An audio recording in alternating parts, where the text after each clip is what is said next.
Home is supposed to be safe locked doors, quiet nights, walls that keep danger out. But safety can shatter fast. A fake delivery driver tried to lure you outside. A movie night explodes with masked intruders. An attic hid someone who'd been watching. This is real nights when home became a trap. Not your delivery guy. A few years ago, Chris made a big change in his life. He had spent his early 20s in the heart of Sacramento, living in noisy, crowded apartment buildings that never seemed to sleep. Fed up with the constant sirens and the general chaos of city life, he decided to move to the quiet outskirts, settling into a small, single-story bungalow surrounded by well-kept lawns and old shady trees. It was the picture of suburban tranquility, and for the first few months, it was everything he had hoped for. The silence was a welcome relief, a piece he hadn't realized he was missing. He fell into a comfortable, if demanding, routine. His job often required him to work late, and he'd usually get home well after 10, exhausted and hungry. On these nights, cooking was a luxury he couldn't afford, so he relied on a handful of late-night takeout spots. On a cool night in mid-October, Chris found himself in this exact situation. He had just gotten home around 10:15 p.m., his body aching from a long day at the office. Knowing he hadn't eaten since noon, he grabbed his phone and pulled up the app for a Chinese food restaurant he used all the time. He quickly placed his order, and the app confirmed a delivery time of about 30 minutes. While he waited, he put away his things, changed into some comfortable clothes, and mentally prepared to settle down for the evening. About 25 minutes later, the soft chime of his doorbell cut through the quiet house. He was a little surprised the driver was early, but he appreciated it. As a habit from his years of living alone, Chris always checked the peephole before opening the door. He leaned in, peering through the fisheye lens. A young man in his mid-20s stood on the porch. He was wearing a dark jacket, jeans, and a baseball cap pulled low, and he was staring directly at the door. Immediately, a wave of unease washed over Chris. The man's hands were empty. There was no plastic bag with food, no takeout box, nothing. Puzzled, Chris called out through the door, "Hey, do you have my order?" The man hesitated for a moment, shifting his weight. Yeah. Sorry. I just wanted to confirm your order first. I left the food in the car. I think I might have grabbed the wrong bag." The explanation felt odd, and Chris' gut instinct screamed at him. In all his years of ordering delivery, no driver had ever asked him to open the door before bringing the food. They always came to the door, food in hand, ready for the transaction. The man's story didn't make any sense. Politely but firmly, Chris said, "I'd really prefer you bring the food to the door before I open it." The man paused again, clearly caught off guard. He repeated his lie, his voice becoming slightly more urgent, even though it remained calm. "It'll only take a second. I just wanted to make sure it was the right order." Chris' heart began to pound. Something was deeply wrong. "Just bring the food to the door, please." Another long, tense silence passed. Finally, the man mumbled something under his breath, turned, and walked back down the path to the street. Chris watched through the peephole as he disappeared from view. Chris waited and waited and waited, but the man never came back. Filled with a mix of confusion and relief, Chris immediately called the restaurant. When the manager answered, Chris explained the bizarre interaction. The manager sounded completely confused. After checking the records, they told Chris that his order was still in the kitchen and the driver had not even left yet. A cold, heavy dread settled in Chris' stomach. The man at his door had not been a delivery driver. He had been a stranger with an unknown purpose, and he had lied to try to get Chris to open his door. Chris locked every window and door, double-checking them all with a newfound paranoia. He called the non-emergency police line and reported the strange incident. The dispatcher advised him to stay vigilant and said a patrol would check the area. A few minutes later, the actual delivery driver arrived, a friendly, older man whom Chris had seen before. His presence was a reassuring sign of normalcy, and Chris managed to eat his food, but the unsettling feeling never left him. Then, about 20 minutes after the real delivery driver left, Chris heard it, a faint scraping sound coming from the rear of the house. He froze, the takeout container in his hand forgotten. The sound was quiet, almost imperceptible, but in the dead silence of the house, it felt deafening. A soft, deliberate scratching, followed by another. He knew exactly what it was.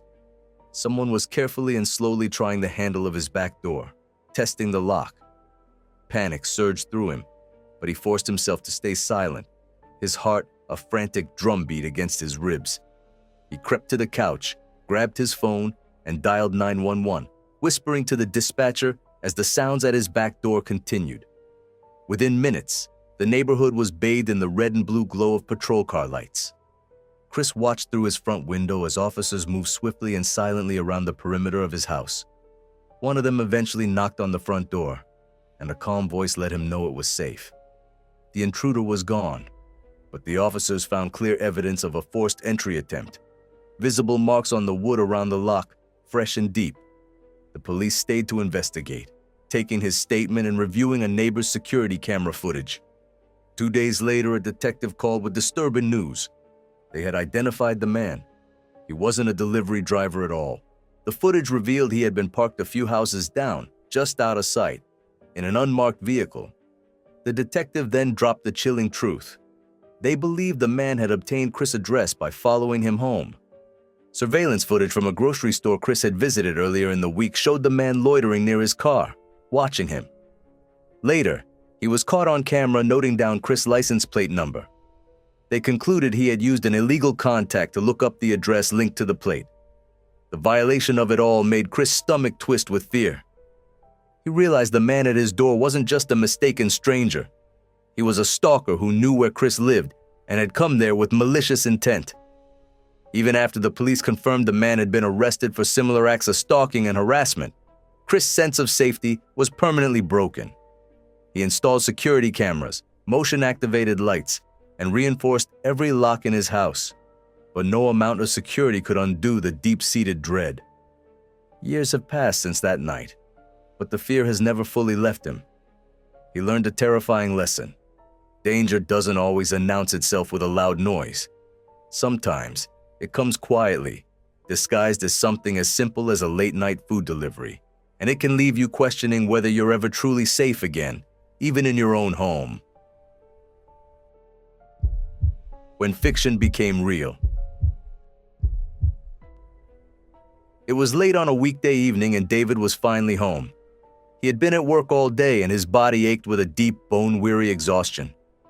All he wanted was to spend an hour or two on his living room couch, completely unplugged. He glanced at the clock on his phone.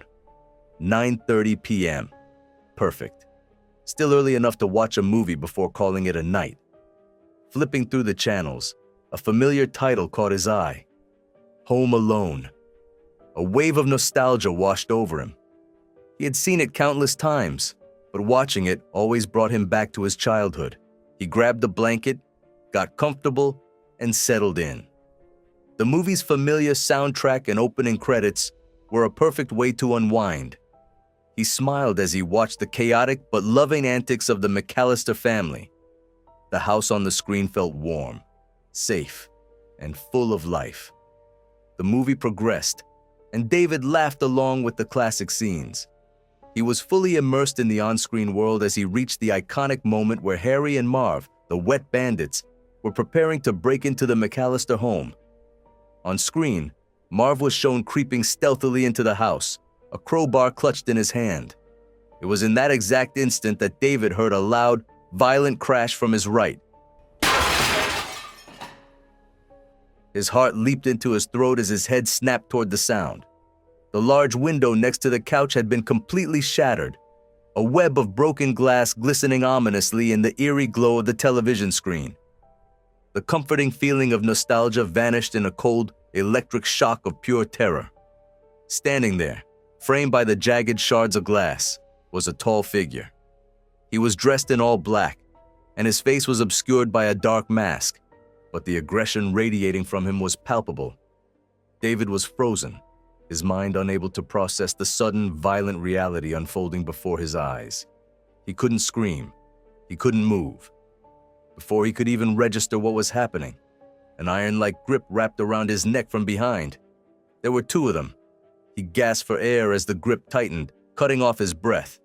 His attacker from the window stepped over the broken glass and moved toward him, a chilling stillness in his posture. Adrenaline, cold and sharp, flooded David's veins. He struggled violently, desperate to break free from the powerful hold. As he fought, his mind raced, searching for any chance of escape. He remembered a self-defense lesson from high school. Without a second to spare, he jabbed his elbow back as hard as he could, catching the attacker behind him directly in the chest. The sudden, sharp strike caught the man completely off guard. He grunted in surprise, and his grip on David's neck loosened just enough. David used the small window of opportunity to twist free and launch himself off the couch. Barefoot in his socks, he sprinted through the living room toward the front door. He fumbled with the lock, his fingers trembling, before throwing the door open and bursting into the cool night air. He heard the rapid, heavy footfalls echoing on the hardwood floor behind him. They were in his house, and they were giving chase. David ran faster than he ever had in his life, his high school track training instinctively kicking in. He didn't dare look back, his lungs burning, his heart hammering against his ribs. He turned a sharp corner onto a side street and ducked behind the thick trunk of a large oak tree, pressing his back against the rough bark. He held his breath, listening. Slowly, the silence of the suburban night returned, broken only by the sound of distant barking dogs and his own ragged gasps for air. He stayed there for what felt like an eternity, his body shaking from the adrenaline. After about 20 tense minutes, he cautiously emerged. He peered down the street, seeing nothing but empty pavement and long shadows cast by the streetlights. With his heart still racing, David made his way slowly back home. The front door was still wide open and the house felt eerily quiet. The television was still on, illuminating the gruesome mess of broken glass scattered across his carpet. He immediately grabbed his phone and dialed 911, his voice trembling as he explained what had happened. The police arrived about 10 minutes later, their flashing lights casting a surreal, theatrical glow over the scene. Officers checked the house thoroughly, but the intruders were gone. After taking his detailed statement, they placed bright yellow police tape around the shattered window. The tape, a stark symbol of the violence that had shattered his peaceful life. Sleep didn't come that night. David tossed and turned, replaying the terrifying scene in his mind. The safety he had always taken for granted in his own home had been permanently shattered. The next morning, exhausted but determined, he called a window repair service. Watching them work, each new pane of glass a step toward reclaiming his security, was oddly reassuring. Determined never to feel so vulnerable again, he immediately began researching home security systems. He installed a state-of-the-art alarm system and a video doorbell camera, investing his hard-earned savings into a feeling of safety he now considered priceless. Weeks later, a sense of routine returned, but the old feeling of peace and quiet was gone, replaced by a constant, low-level vigilance. Every creak and every distant noise would cause a brief jolt of anxiety, a vivid reminder of that terrifying night. He often thought about the chilling coincidence. The moment a fictional break-in happened on his screen, a real one was happening in his living room. It made him rethink how casually we watch fictional dangers without ever imagining them happening in reality. The cameras are installed, the alarm system is active, and his home feels secure once more. But the vivid memory lingers, a permanent, chilling reminder that even the most familiar and comfortable places can become frighteningly unpredictable in an instant. Someone in the attic. For Detective Mark Evans, most workdays consisted of paperwork and follow-ups on endless burglary cases. It wasn't glamorous, but the job of noticing small things, a specific boot print, an unusual scratch on a lock had become a second nature. So when he and his wife, Erin, closed on a little ranch-style house in Spring Hill, Tennessee, his brain kept switching between newlywed excitement and detective mode. They moved in on a humid Friday in late September. The neighborhood felt safe, with dog walkers and yards full of college football flags. The sellers had already relocated to Florida, leaving the house empty save for a few basic appliances. That second night, after stacking the last of their boxes, Mark felt an old habit kick in. He decided to map out the smoke alarms and check for attic access panels. He pulled down the drop-down ladder in the hallway ceiling and climbed up. One sweep with his flashlight, and he froze. 13 cardboard boxes sat against the rafters, neatly taped, each marked with a thick black marker. On them was the name, Lofton, and a street name, Larkspur Drive. That was 25 miles north, nowhere near their old apartment or the seller's forwarding address. Erin climbed halfway up the ladder and peered over his shoulder. "Did the movers mess up?" she asked. Mark considered it. "Maybe, but they had an inventory for everything we sent. This doesn't belong to us." He opened one of the boxes. It was filled with old knitted sweaters.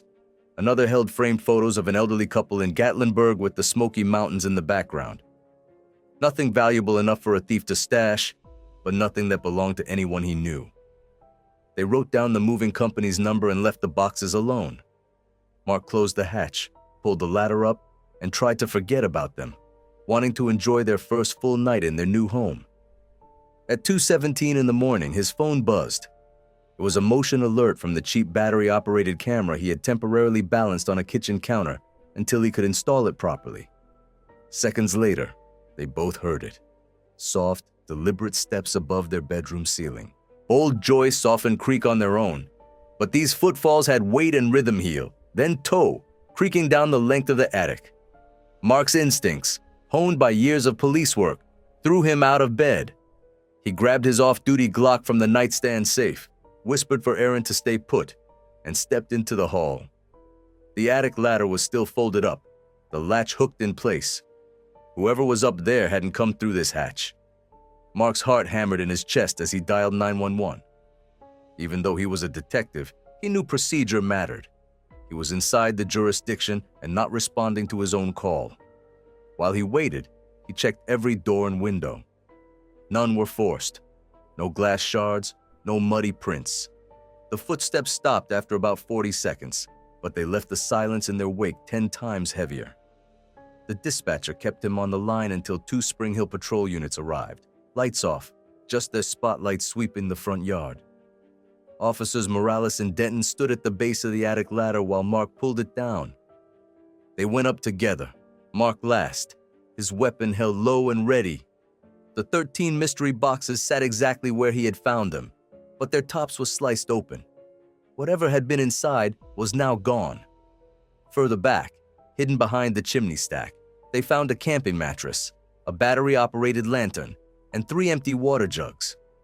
Next to the jugs were several granola bar wrappers and 2 grocery bags labeled City Mission Pantry. Whoever had been living up here hadn't bothered to hide their setup well. They had tucked themselves into a corner, completely invisible from the ladder hatch. The officers radioed for a K-9 unit. The only practical exit from the attic was a square cutout on the far gable wall that led down into the garage framing.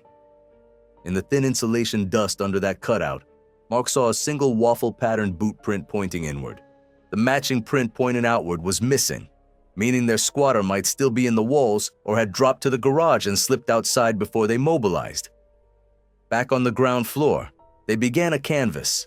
One officer walked the perimeter while another knocked on neighbors' doors asking if they'd seen a stranger. Meanwhile, Mark fully opened one of the boxes. At the bottom, he found a folded unemployment benefits letter addressed to a Mrs. Nora Lofton. The letter was 3 months old. Mark knew the address, a small brick house where a welfare check call had been placed last year after an elderly woman hadn't been seen for days. When officers entered, she was deceased of natural causes. There was no sign of her son, who neighbors said was in trouble. The son's name was Derek Lofton, mid-30s, with prior charges for small-time theft. Mark relayed the information to Morales. Lofton had no current warrants, but had been cited for trespassing in August after being caught sleeping in an abandoned farm shed outside Franklin. The pieces clicked into place. The seller's disclosure mentioned a recent roof inspection on August 25th, about 5 weeks before they closed. The inspector had reported no anomalies. That meant Lofton moved in after the inspection, but before their closing walkthrough on September 19th. He had lived in their attic for at least 2 weeks, probably longer, listening to realtors show their future bedroom to prospective buyers, watching electricians swap out light fixtures, waiting for the perfect silence to rummage downstairs and eat. The patrol sergeant arrived, and they set up a perimeter search with thermal cameras, but found nothing. Lofton had melted away. That Sunday afternoon, Mark drove to Franklin and spoke with a neighbor of Mrs. Lofton. She remembered Derek loading a pickup with boxes after the estate sale. His guess was that Lofton had moved his mother's leftover personal items into the attic, using them like a twisted memory blanket. Back at home, Mark checked the crawlspace door behind the garage water heater. The padlock the sellers left was intact, but fresh scratch marks ringed the hasp. A practice slip with a shim could open it. He might have come and gone that way many times, leaving no signs at the main doors. Mark and Aaron spent the next 2 days installing a proper security system with contact sensors, glass break detectors, and a wired attic camera aimed at the rafters. On Wednesday, Mark received a call. Derek Lofton had been picked up in Columbia, 30 minutes south, after trying to pawn custom jewelry that matched an open burglary case. During processing, deputies found an SD card in his backpack. On it were time-stamped videos shot from an their attic. The files started 3 weeks before they closed. In them, the empty rooms were bathed in rental company staging lights. Then came clips of Mark and Aaron on their final walkthrough, talking excitedly about furniture placement, completely unaware of the lens peeking through a vent grill above them. The last video was dated the night the patrol units arrived. The camera jerked wildly, heavy breathing could be heard. A flashlight beam flailed through insulation, then a sliver of night sky as he dropped from the roof onto the back lawn and ran. Lofton took a plea on burglary charges unrelated to them, but the prosecutor added a stalking enhancement for the attic footage. He got 26 months in state prison. It was a small comfort, but knowing exactly where he slept at night helped Mark breathe a little easier. Aaron laughs now when he triple-checks the attic camera before bed, but they both know the laughter is a shield. Some evenings, while sealing evidence bags at work, Mark still imagines the sound of soft tread above ceiling drywall.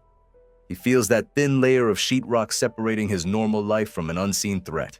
Head worked dozens of break-ins, but nothing rattled him like finding someone else's world nested above his, just waiting. Owning a home had always felt like an end goal, a permanent marker of safety. But it turns out, walls are only wood and nails. Security is the vigilance you practice, not a feeling you inherit.